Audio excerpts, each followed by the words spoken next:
Hello students, welcome to Hiba Max 11th Standard Max Chapter 4 Exercise 4.3. If NC12 is equal to NC9, find 21CN. இப்போ இந்த n ஓட value கண்டுபிடிக்கணும் இல்லையா? நமக்கு என்ன கொடுத்துருக்காங்க? NC12 is equal to NC9. So இது ஒரு கண்டிஷன் வச்சு தான் சால்வ் பண்ண போகிறோம். எப்படின்னா கண்டிஷன் என்னன்னு பார்க்கலாம். NCXன்னு வைங்க. NCX is equal to NCYன்னு கொடுத்துருக்காங்கன்னா நமக்கு ரெண்டு கண்டிஷன் இருக்கு.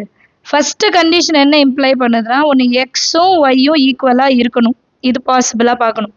இது பாசிபிளாக இல்லை அப்படின்னா எக்ஸு ப்ளஸ் ஒய்யோட வேல்யூ என்னன்னு எடுத்துக்கணும். இந்த கண்டிஷன் ரொம்ப முக்கியம். சரிங்களா? NCX NCY ஃபார்மேட்டில் கொடுத்துருக்காங்க, ரெண்டுமே ஈக்குவல் அப்படின்னு கொடுத்துருக்காங்கன்னா ஒன்று இந்த எக்ஸு இந்த ஒய் இந்த ரெண்டு இடமும் ஈக்குவலாக இருக்கணும், அதை செக் பண்ணணும். அப்படி இல்லைன்னா அடுத்தது என்ன பண்ணணும்? எக்ஸும் ஒய்யும் ஆட் பண்ணால் என்னன்னு எடுத்துக்கணும். இது கண்டிஷன், ஞாபகம் வச்சுக்கணும். சரியா? இப்போ கொஷனில் என்ன கொடுத்துருக்காங்க? NC12 is equal to NC9. இப்போ எக்ஸ் இடத்துல 12 இருக்கு, ஒய் இடத்துல 9 இருக்கு.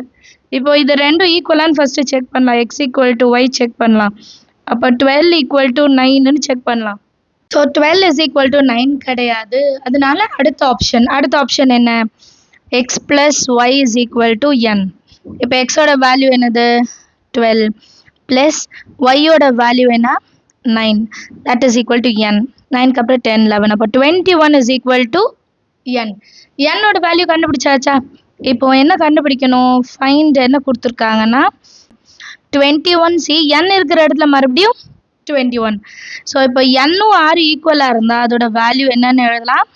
1. NCN இருந்துச்சுன்னா அதோட வேல்யூ என்ன? 1.